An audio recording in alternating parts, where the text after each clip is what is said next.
Diana Miloslavich, como ustedes saben, es ministra de la Mujer y Poblaciones Vulnerables.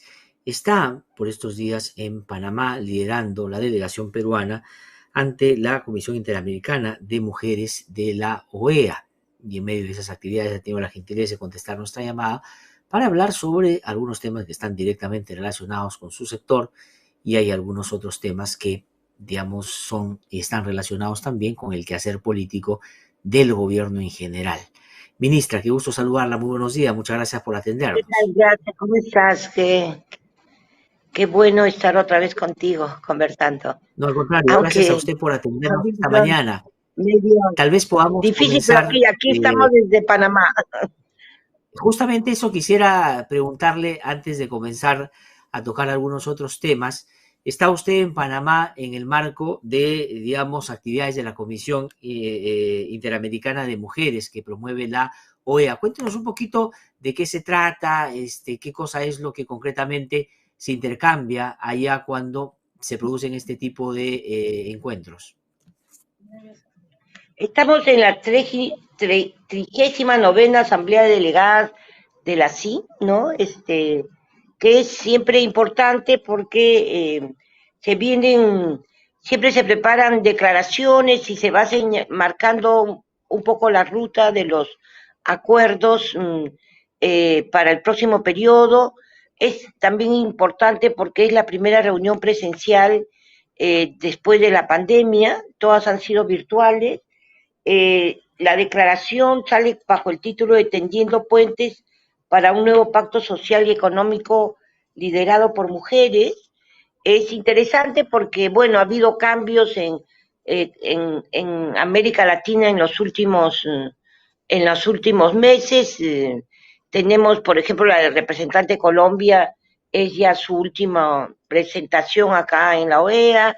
Tenemos por primera vez a la representación de Honduras, y así, ¿no? Entonces, también tenemos representaciones difíciles como la de Brasil, ¿no? Porque representan una postura, eh, digamos que para todos es conocida la postura del presidente Bolsonaro, pero también tenemos eh, miradas frescas, ¿no? Y interesantes como la representación de Chile que ha venido con su ministra y con, digamos, planteamientos nuevos incluso para la OEA, porque mientras algunos hemos estado defendiendo la democracia paritaria y nos ha parecido estos grandes avances en la CIM en el último periodo, bueno, viene pues Chile presentando las propuestas de que ellos van camino a un Estado feminista, ¿no? Y entonces,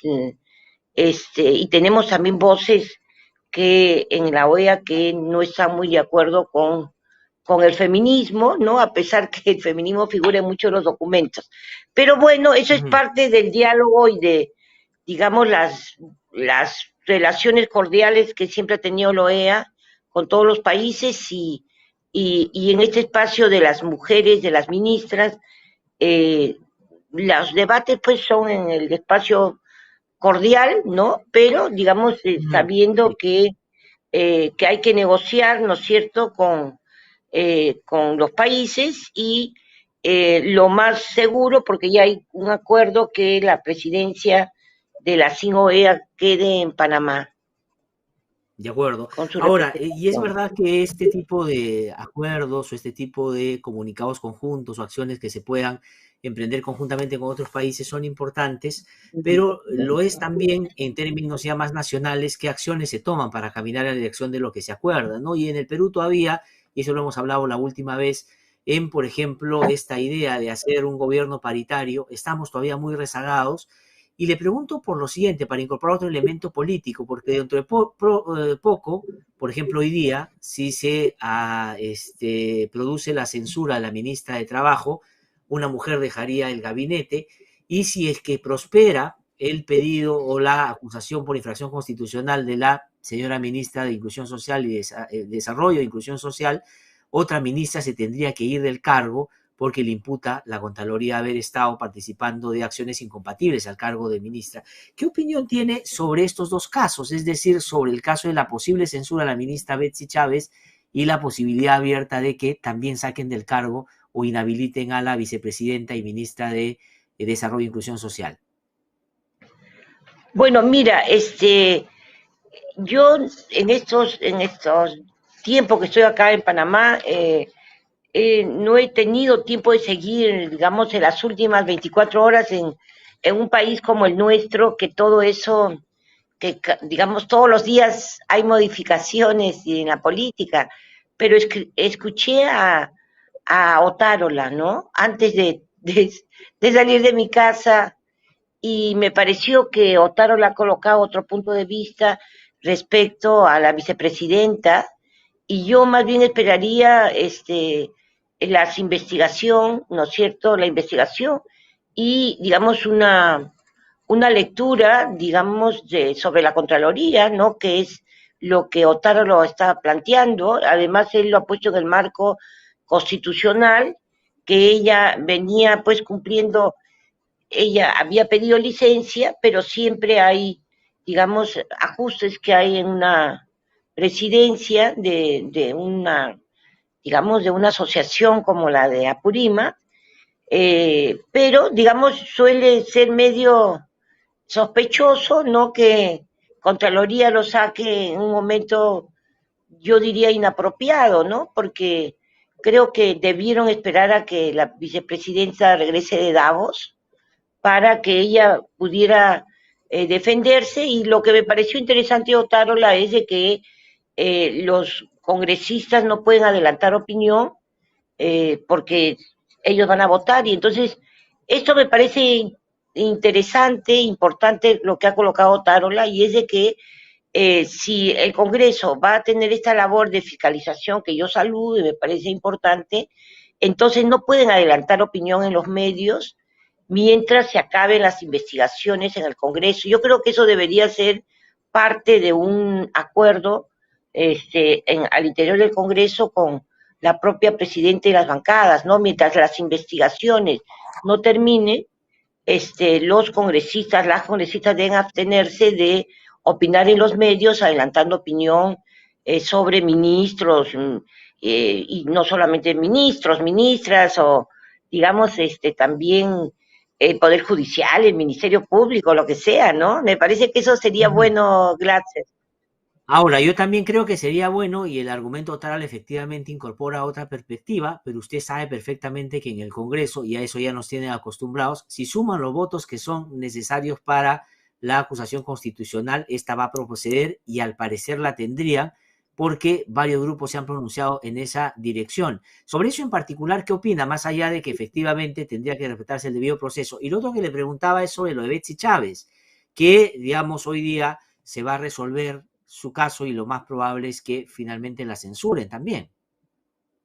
Pero mire, a mí lo de Betsy Chávez me parece que habría como verle también todas las aristas respecto de esta censura, ¿no? Por ejemplo, yo creo que habría que abrir el debate sobre el código de trabajo, ¿no? Si a los sectores empresariales no les parece que los trabajadores, las trabajadoras de nuestro país tengan derecho, bueno, discutámoslo, ¿no? En los mejores ambientes y con la mejor disposición. Ella es acusada, por ejemplo, sobre una huelga, ¿no? Que eh, repercutió, digamos, en, digamos, en los vuelos, ¿no? Que entraban y salían por el aeropuerto, pero finalmente la responsabilidad de la huelga fue de Corpac, ¿no? Y entonces, constitucionalmente, no entiendo cómo una ministra de un gobierno que fue elegido por los trabajadores y las trabajadoras no estuviera en disposición de, digamos, ni siquiera aprobar, ni simplemente ha dado cuenta de un trámite en un país que tiene que reconocer el derecho de huelga, es lo mínimo que tienen los trabajadores.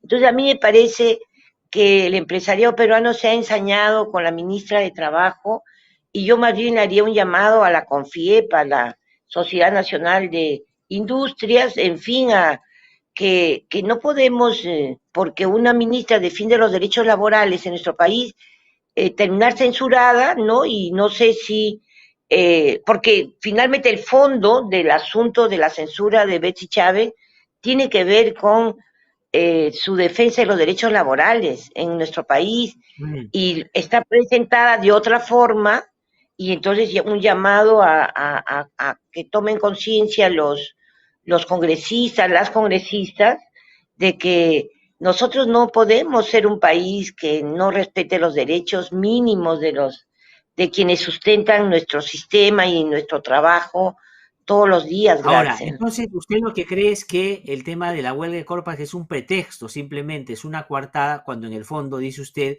quieren sacarla por el trabajo que viene haciendo en torno a, según su criterio, los derechos laborales. O sea, es decir, esta es una justificación para sacarla por otro motivo. Eso es lo que usted nos dice.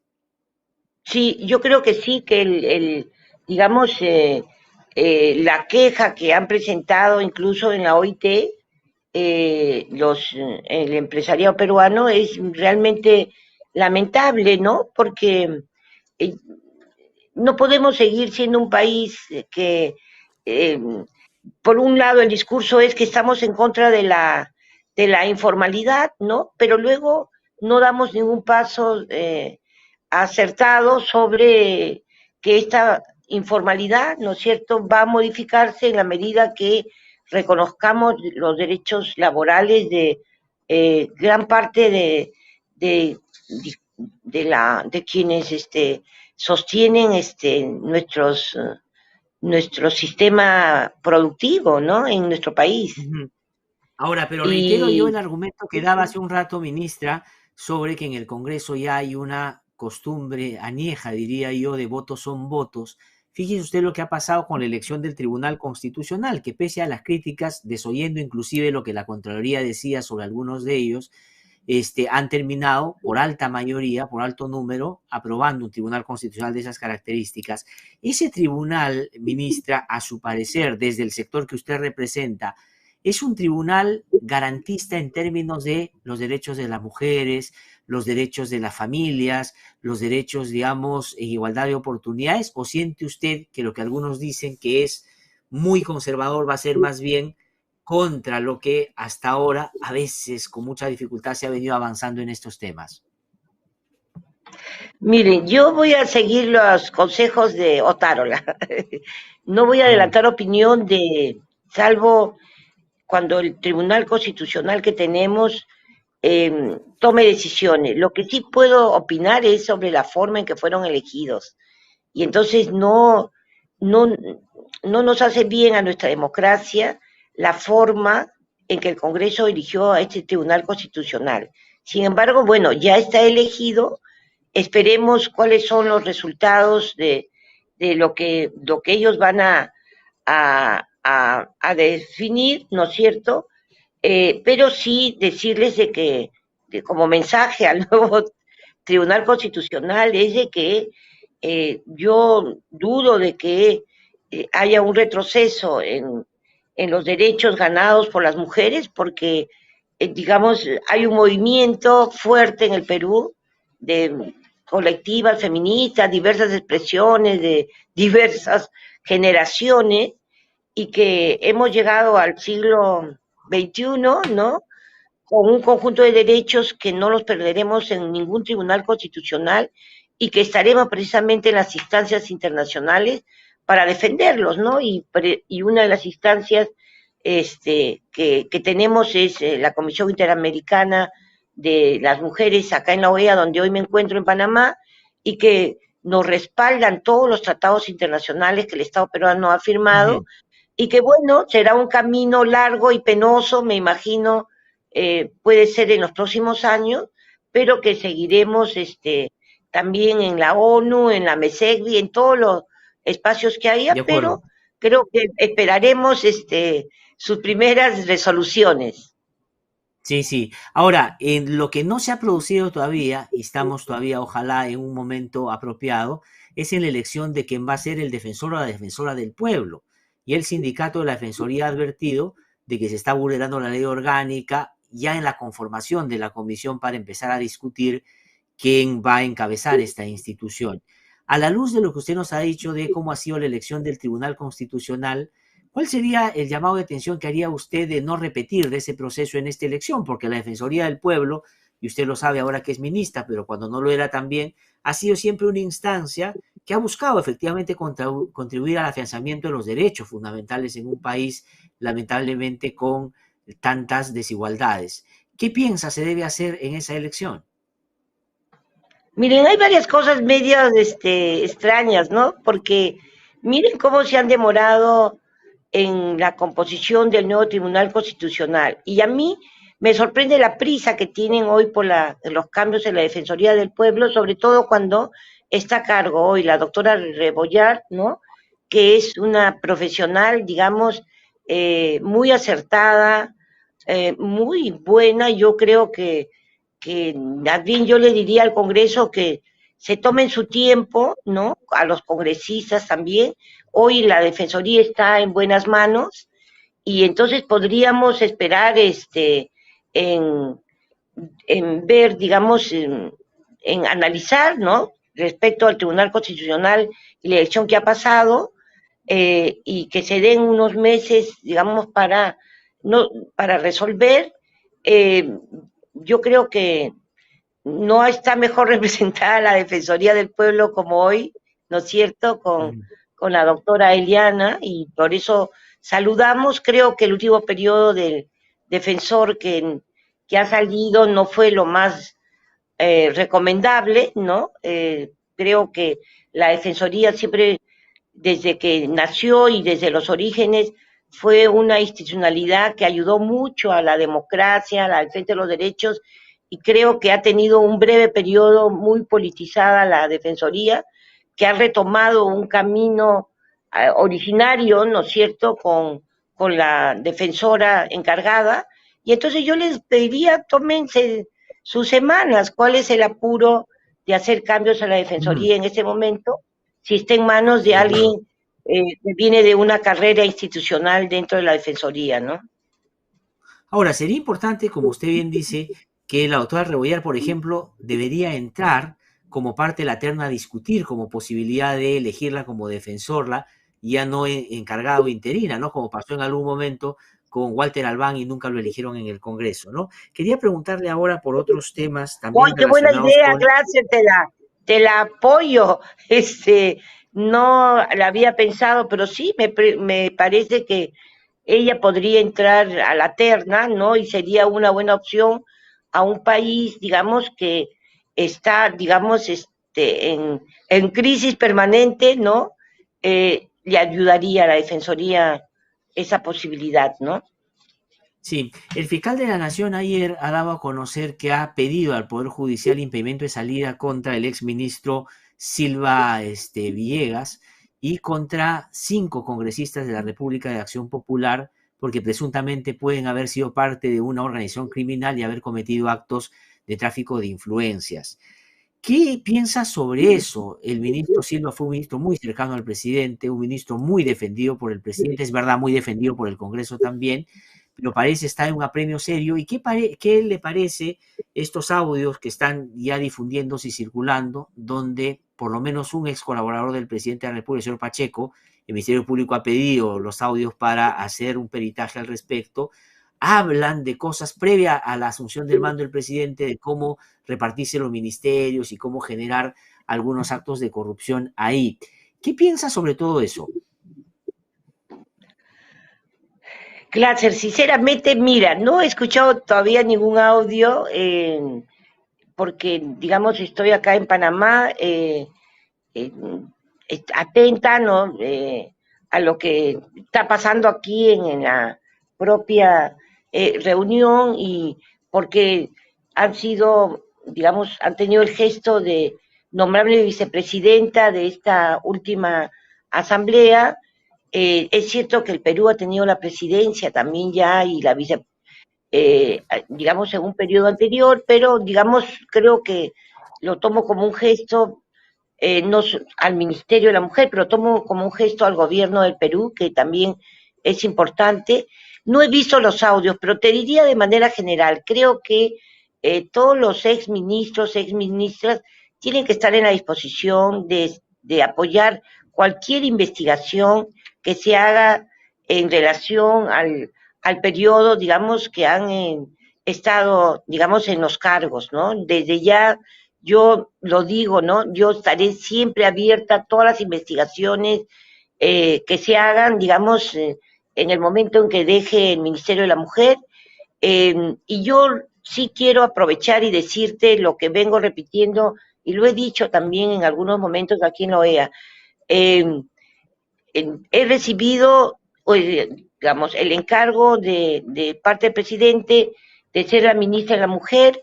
No he recibido ninguna intromisión, ningún mandato, nada al respecto de mi gestión, ¿no? Y lo seguiré diciendo mientras sea ministra y cuando no sea ministra, y estaré abierta a todas las investigaciones. Creo que lo mismo deberían hacer los exministros en el futuro y los que ya han salido, de más bien honrar la disposición que tuvo el presidente de hacernos el encargo de los carteras en las que estamos o en las que ellos han estado, ¿no? Al caso Solcirret, sobre el cual ya el ministerio se ha pronunciado, ¿no es cierto? Porque finalmente los que la asesinaron terminaron saliendo de la cárcel. Se ha sumado otro caso que es el de Marcela Poirier, que ha sido condenada a 18 meses por, digamos, dar cuenta de actos que por supuesto son y todos deberíamos estar en contra de aquellos, de violencia contra los derechos de las mujeres. Y además la abogada Brenda Álvarez, ha sido amonestada por la jueza, ¿no? Por supuestamente haber hecho una defensa indebida o haber, digamos, faltado el respeto al tribunal con algunas cosas que produjo en su alegato. ¿Qué piensa de este caso, no? El caso además es un profesor de la Universidad Católica, un exministro de Cultura, que finalmente ha terminado saliéndose con la suya, por decirlo en términos más coloquiales. Mira, sobre el caso, bueno, el Ministerio de la Mujer se pronunció, yo también me pronunció inmediatamente con mi solidaridad con Marcela, con Brenda Álvarez, ¿no? A quien, digamos, no solamente estoy con ella, la conozco, ¿no? Ha sido parte también del equipo de Flora Tristán hace unos años. Bueno, yo tengo entendido que estamos en los días para que se apele, ¿no? Entonces se va a apelar, ¿no? Este será un proceso en el Poder Judicial que durará muchos años, pero creo que están en disposición todo este grupo de ir hasta la Corte Suprema. Entonces, digamos, no está cerrado el caso. Yo creo que este caso llegará a la Corte Suprema y llegará, digamos, si no es al Tribunal Constitucional, a la Corte Interamericana, pero no creo que el señor Castillo se salga con la suya. Y yo, de paso, me quedé un poco pensando en la declaración que hace Rosa María Palacios en su Twitter, porque ella dice, yo lo conozco hace 16 años. Y entonces, a propósito de lo que ella coloca, es de que es duro, yo he dicho en una entrevista en La República, que seguimos viviendo en un sistema patriarcal, y es en este sistema en el que nos movemos. Para mí ha sido, la verdad, igual, digamos, fuerte, ¿no? De saber, digamos, que gente cercana a mí, porque he tenido que reconocerlo, que han estado implicados, digamos, en casos de violencia contra las mujeres, ¿no? Y entonces yo no puedo salir a decir no voy a dar los nombres, que sobre el caso A es inocente porque yo lo conozco hace 45 años. Entonces, lo que quiere decir es que yo en 45 años no me di cuenta, digamos, de esta situación penosa que vivía, digamos, en relación a su hija. Entonces yo más bien la pregunté, ¿dónde estaba yo que no me di cuenta? Entonces yo lo que creo es de que los casos de violencia, de acoso, hostigamiento sexual, son casos muy invisibilizados que más bien nos tienen que hacer reflexionar. Quizás nosotras o nosotros convivimos con gente muy cercana y que no sabemos qué es lo que está viviendo en su trabajo, qué está viviendo en su casa, o qué cosa le ha pasado en el espacio público, porque además de la tolerancia que hay frente a la violencia contra las mujeres, también lo que hay es que las mujeres callan, ¿no? No Ujú. cuentan, ¿no? Y porque como que, digamos, sienten vergüenza, y si son profesionales piensan que eso no los va a ayudar en su carrera, en fin, ¿no es cierto? Pero yo creo de que no hay que ser cuidadosos con la corriente del Me Too, yo en eso sí estoy de acuerdo con que hay que ser cuidadosos y cuidadosas respecto de las denuncias que se hacen, pero digamos que hay que dejar que las investigaciones Sí, continúen. El hecho que conozcamos a alguien no significa nada, porque podemos haber estado ciegas, ¿no es cierto?, sin podernos dar cuenta de lo que estaba viviendo su pareja, su sobre, expareja, sobre su todo, hija, en fin. sobre todo en estos casos que, como usted bien dice, son tan dolorosos hacer públicos. Es decir, cuando alguien bárbaramente dice, ¿por qué lo denuncia ahora? No lo denunció hace 20 años.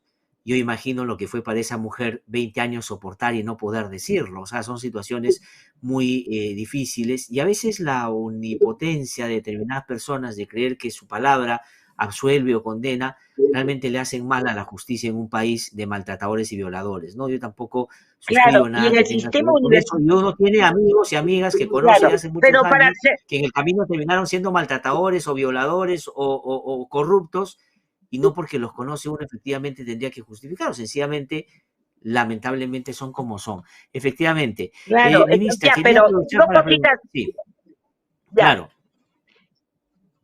Yo quería decirte uno que influye mucho la jerarquía, ¿no es cierto?, de poder que hay, digamos, todavía en las universidades, ¿no? Las universidades no son espacios eh, muy dialogantes, ¿no? O sea, el maestro, la maestra siempre tiene una posición jerárquica como la tiene pues el jefe respecto de una empleada, una obrera, ¿no? Entonces, eso también hay que tomarlo en cuenta, ¿no? Pero algo adicional respecto a lo que dice Rosa María, ¿no? Es también eh, es como todos los que yo conozco, ¿no es cierto? Entonces, partiendo yo, entonces todos los que yo conozco como Diana, como ministra, porque los he conocido, yo doy fe de que son inmaculados. ¿Cómo sé? Yo he dicho en varias oportunidades que he convivido con el machismo en mi familia, en la universidad, cuando he hecho vida partidaria, digamos, cuando he trabajado en el Estado. O sea, digamos, nosotros tenemos que saber y reconocer que nos hemos crecido y movido en un mundo machista, y que eso no ha hecho, por supuesto, de que no mantengamos un diálogo y una cercanía con nuestros pares, ¿no? Donde hemos estado. Sí, pues. Sí, es lamentable eso, es lamentable ese tipo de, porque no contribuye a efectivamente hacer lo que corresponde para evitar que la violencia siga marcando la pauta de nuestros días, ¿no? Ministra, quería aprovechar para preguntarle sobre otras cosas vinculadas al sector, al ministerio que ustedes están impulsando también. Digamos, ya ha pasado un tiempo importante como para que usted nos pueda dar a conocer, digamos, qué concretamente están avanzando y cuáles son esos focos que usted nos decía hace algunas semanas cuando conversábamos, ¿no? ¿Cómo han avanzado en la gestión? En cómo están las prioridades, qué cosa es lo que podría contarnos, son parte del resultado de las primeras acciones que han tomado en estos tiempos. Bueno, mira, estamos, primero lo positivo, ¿no? Nosotros reconocimos como Estado peruano la, la desaparición por privados, ¿no? Porque tú que vienes pues del trabajo de derechos humanos, el Perú había reconocido, bueno, tiene un excelente trabajo por los desaparecidos, las desaparecidas por, digamos, el propio Estado, ¿no? Las Fuerzas Armadas, policiales.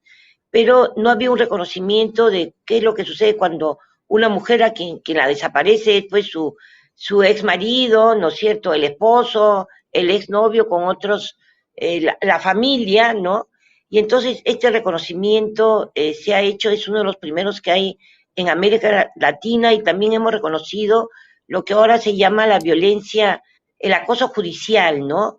Porque, pongamos un ejemplo, ¿no? Las mujeres víctimas de esterilizaciones forzadas, ¿cómo va a ser de que tengan ya casi 28 años en el Poder Judicial, se les ha ido la vida, ¿no?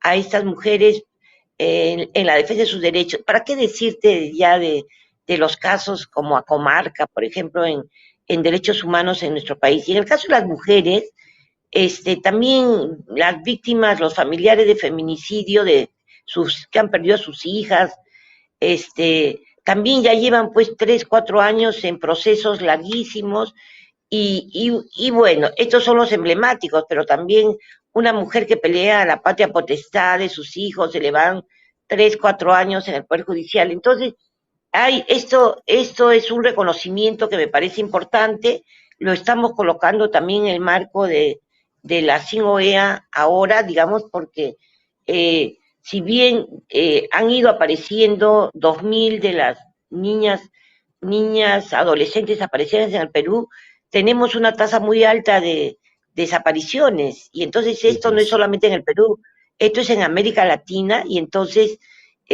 no sé si tú escuchaste en uno de estos consejos de ministros descentralizados que habla una niña de esta institucionalidad que se ha creado con los gobiernos locales, regionales y el Ministerio de las Mujeres, que son los consejos nacionales de los niños, niñas y adolescentes, y habla esta niña y le dice al presidente, nos están desapareciendo, ¿no? O sea, que haya niñas que tengan conciencia de que las están desapareciendo y que no es suficiente que haya un control policial a la salida de los colegios, ahora que estamos en clases presenciales, sino que creo que implica una voluntad más allá del Perú, incluso sobre el cuidado que tenemos que tener con nuestras infancias y adolescencias. Pero ya regresando a qué es lo que estamos haciendo, seguimos en la reestructuración del programa Aurora, ¿no?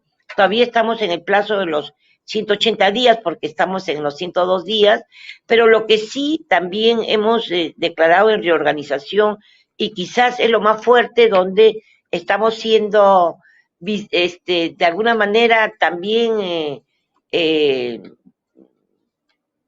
interpeladas por los medios de comunicación, es en lo que llamamos las UPEs, ¿no? Las unidades de protección especial.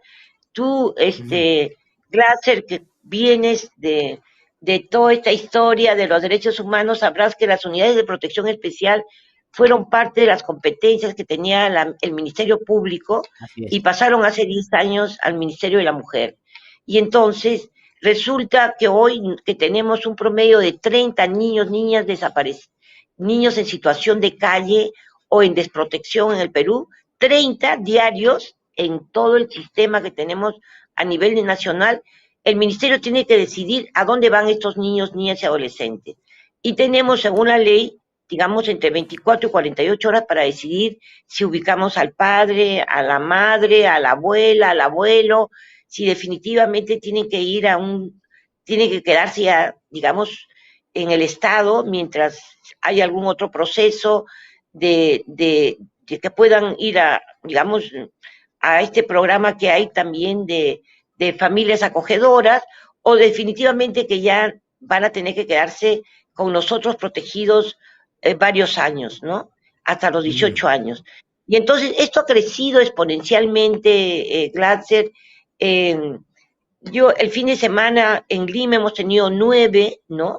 Y tú tienes que decidir el fin de semana a dónde van. Y entonces, como el Estado no se da abasto y porque no hay inversión y porque el Ministerio de Economía y Finanzas, Graham está fastidiado conmigo porque lo digo cuando me presento en la televisión y en los medios, digo, el Ministerio de Economía y Finanzas no nos da suficientes recursos para apoyar, digamos, esta parte que no la veíamos, y entonces la pandemia y la crisis económica, la crisis alimentaria, ahora como llama, va a ser, digamos, de que estos niños, niñas y adolescentes estén en desprotección y vamos a tener que hacernos cargo de ellos. Para hacernos, ya estamos en esas, para mejorar, lo hemos declarado también en reorganización. Y entonces estamos corriendo con esto y apelando, ¿no es cierto?, a que los servicios privados, que son casi igual de número que en el Estado, se acrediten lo más pronto posible. Hemos ampliado la acreditación y luego hay que ser sinceras y decir, como en las universidades, ¿no?